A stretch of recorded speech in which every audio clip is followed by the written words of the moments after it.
इसकी ये बातें सुनकर हंसी भी आती है। हाँ जी, मैंने बाज़ क्लिप सुने तो बड़ी हैरानगी हुई कि दावा देखो और अल्लाह माफ़ फरमाए, इसका इल्म देखो। कुरान करीम में अल्लाह रब्बुल इज़्ज़त ने सैयदना ईसा अलैहिस्सलातु वस्सलाम का तज़किरा फरमाया था। इसने बतौर दावे में उस आयत को पेश किया है। मैं अभी तक किताब के टाइटल पर तबसरा कर रहा हूँ।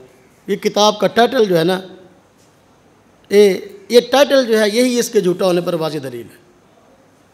इसने किताब का नाम रखा अल किताब आयात बय्यिनात, और आगे लिखा है जा ईसा बिल बय्यिनात, ईसा आगे बय्यिनात के साथ। इसने कुरान करीम की आयत जिक्र की है। कुरान करीम की ये आयत इसने पूरी जिक्र नहीं की। क्यों? इसलिए कि अगर पूरी जिक्र करता तो इसके दावे का पर्दा चाक हो जाता।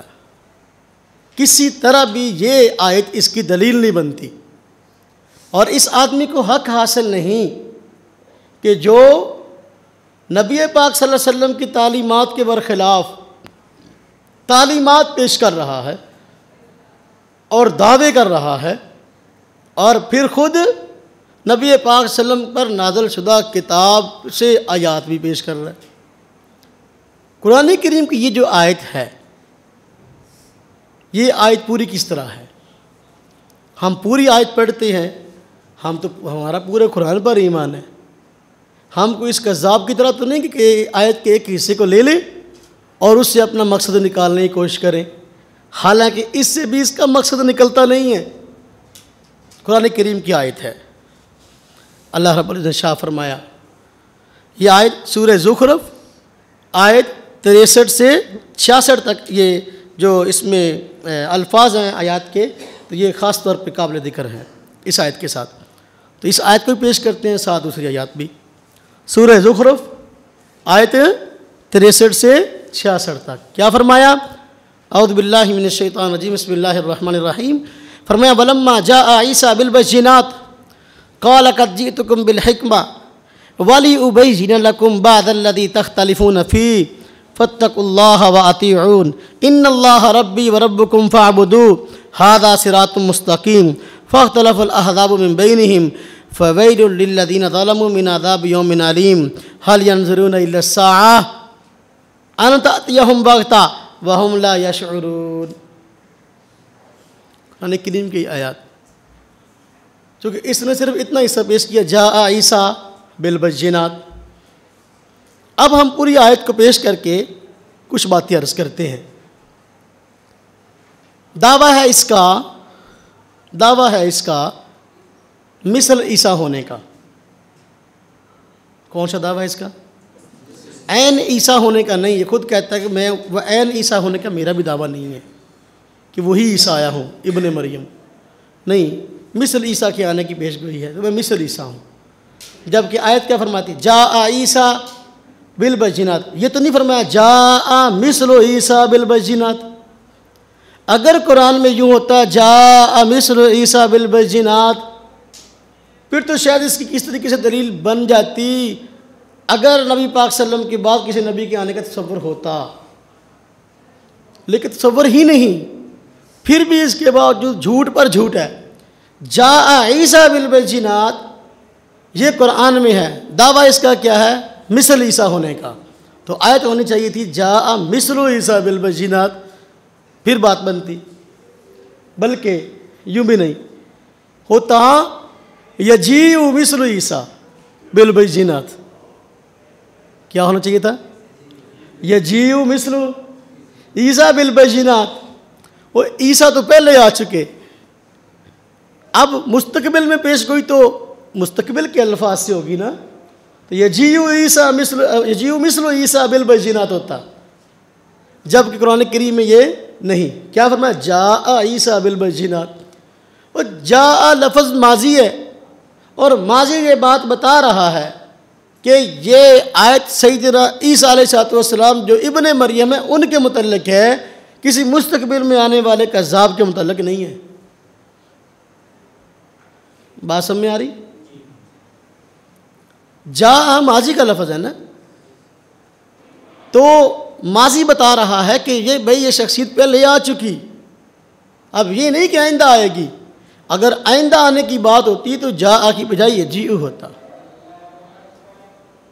और इसके शुरू में लफ्ज़ है वलम्मा, वलम्मा जा ईसा बिल बैजिनात, और इसने लम्मा का लफ्ज़ हज़फ कर दिया।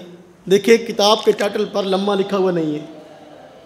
आप जानते हैं लम्मा किस मकसद के लिए आता है? लम्मा माजी की हिकायत के लिए आता है। किस लिए आता है? चूँकि इसने दावा बाद में किया है, तो चूँकि ये लफ्ज़ इसके दावे के ख़िलाफ़ जाता था, इसलिए लम्मा का हज़फ देखें किताब के टाइटल से हज़फ कर दिया। सिर्फ जा ईसा बिल बैजिनात। और सैयदना ईसा अलैहिस्सलाम जो बैजिनात लेकर आए हैं, ये बैजिनात कौन सी थी? सैयदना ईसा अलैहिस्सलाम जो बैजिनात लेकर आए, मुर्दों को अल्लाह के हुक्म से ज़िंदा करना, मादरजाद बीनों को ठीक करना, जो पैदाइशी जो है वो नबीना थे, कोढ़ वाले मर्ज वाले मरीज़ों के जिस्म पर हाथ फेरते थे, ठीक हो जाते थे।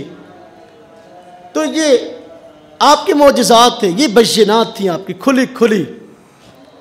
चूँकि सैयदना ईसा अलैहिस्सलाम के ज़माने में तिब को उरूज था और तबीबों के पास इन चीज़ों का कोई इलाज नहीं था। अल्लाह रब्बुल इज़्ज़त ने ये मोजज़ात देकर भेजा ताकि सब लोग हैरान और परेशान हो जाएं और नबी मानने पे मजबूर हो जाए कि वाकई सैयदना ईसा अलैहिस्सलाम नबी है, नबी से ये काम हो रहे हैं, जबकि आम आदमी को तो बस में नहीं इन चीज़ों का इलाज। अब बैजिनात सैयदना ईसा लेके आए, तो जो करें सैयदना ईसा बैजिनात लेके आए, जबकि ये कोई इस तरह के मोइज़ात लेके आया? कोई मोइज़ा नहीं। चूँकि मोइज़ात को पेश करना ये तो अंबिया और रसूल का तरीक़ाकार है, और ये नबी और रसूल तो है नहीं, ये तो झूठा आदमी है, और मोइज़ात का ज़हूर इससे हुआ नहीं, ना हो सकता है। तो इसलिए अब इस आदमी ने क्या फ़राड किया कि बैजिनात का लफ्ज़ ज़िक्र किया, लेकिन साथ मोइज़ात का इनकार भी किया और कहा कि ईसा अलैहिस्सलाम से कोई मोइज़ा ज़ाहिर नहीं हुआ। किताब में से लिखा ये मोइज़ात का वैसे ही मुनकर है। आयत पेश कर रहे जा ईसा बिल बैजिनात, ईसा अलैहिस्सलाम खुले मोइज़ात लेके आए, जबकि खुद मोइज़ात का मुनकर है।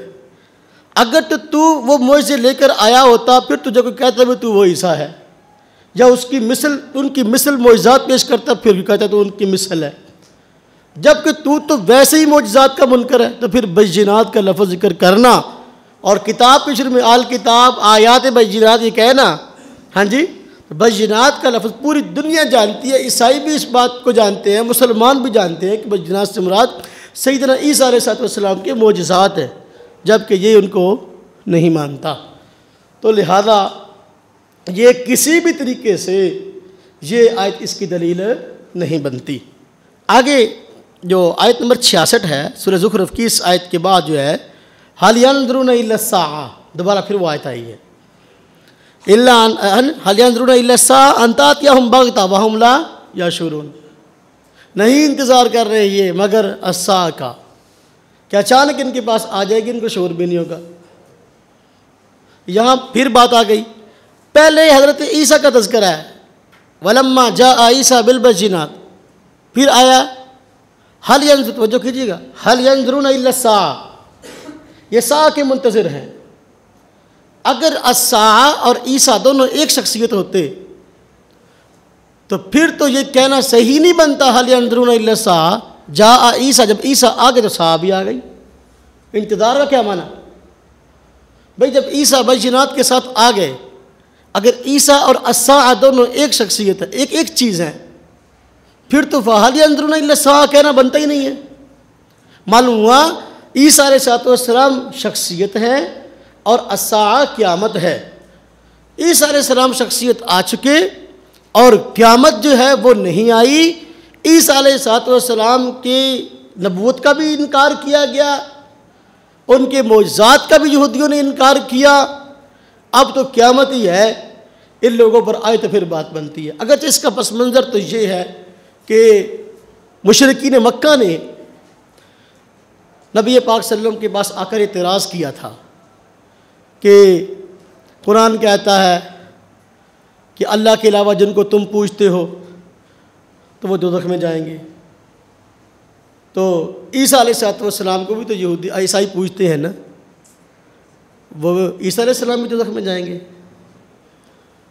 दूसरी जगह भी इसका जवाब दिया गया, नहीं, इन्नल्लज़ीना सबक़त इन्नल हुस्ना उलाइका अन्हा उबाद। नहीं भाई, हर एक नहीं, पत्थर जाएंगे दोज़ख में जिनकी इबादत की गई, या वो जाएंगे जो अपनी इबादत से खुश थे। जिस तरह कि फ़िरऔन खुदाई का दावा था, अपनी इबादत से खुश था। नमरूद खुदाई का दावा था, अपनी इबादत पे खुश था। लेकिन ईसा अलैहिस्सलाम ने खुदाई का दावा ही नहीं किया, ना अपनी इबादत से खुश थे।